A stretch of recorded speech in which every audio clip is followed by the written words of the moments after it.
किसी ने कहा बिना कलश के प्राण प्रतिष्ठा कैसे होगी, किसी ने कहा बिना कलश के प्राण प्रतिष्ठा कैसे होगी, किसी ने कहा जब चुनाव ही प्राण हो तो सोचो कौन सी प्रतिष्ठा दांव पे लगी होगी। लोग तो कुछ कहेंगे, लोगों का काम है कहना, आप जन की बात मत सुनना, सिर्फ मन की बात करना। फिर भी खुश थे हम, फिर भी खुश थे हम।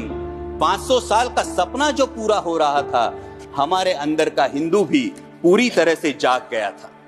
तो चल पड़े अयोध्या की ओर, राम लल्ला की दर्शन की आस लगाए। चल पड़े अयोध्या की ओर, राम लल्ला के दर्शन की आस लगाए। जो सामने नजारा देखा वो देखकर दंग रह गए। वो 3 मंजिलें, 400 खंबे, 32 सीढ़ियां, जय श्री राम का नारा लगाते हुए हम सीढ़ियां चढ़ने लगे। राम लल्ला से क्या गुहार लगाए ये सोचने लगे। पहली सीढ़ी पर याद आई महंगाई, पहली सीढ़ी पर याद आई महंगाई, दूसरी पर देश में बढ़ती बेरोजगारी, तीसरी पर पत्रकारिता की चरण चुंबकता, चौथी पर सेंट्रल एजेंसीज की संदिग्ध भूमिका।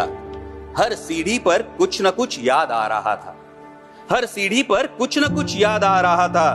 कहीं 15 लाख का जुमला, कहीं किसानों का आक्रोश था, कहीं महिला कुश्तीगिरों की वेदना थी, कहीं सालाना 2 करोड़ रोजगारों का वादा था, कहीं बढ़ती सांप्रदायिकता थी, तो कहीं चुनिंदा पूंजीपतियों पर मेहरबान हमारी सरकार का चेहरा था। इस वास्तविकता ने झंझोड़ने के बाद, इस वास्तविकता ने झंझोड़ने के बाद भी हम अंधभक्तों की तरह चलते गए। होश तो तब संभाला जब राम लल्ला के दर्शन हुए। हमें नतमस्तक देख राम लल्ला मुस्कुराते हुए बोले, हमें नतमस्तक देख राम लल्ला मुस्कुराते हुए बोले, मैं कल भी था, आज भी हूं, कल भी रहूंगा। जितना इस मंदिर में हूं उतना ही तुम्हारे मन में रहूंगा।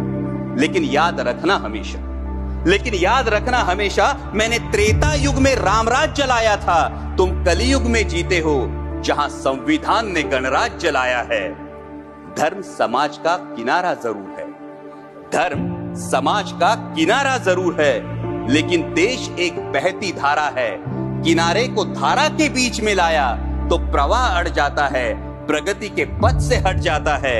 इसलिए धर्म का ठेकेदार नहीं, पहरेदार बनना चाहिए। इसलिए धर्म का ठेकेदार नहीं, पहरेदार बनना चाहिए।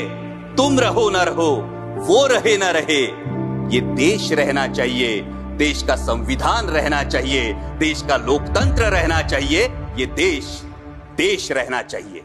जय हिंद, धन्यवाद।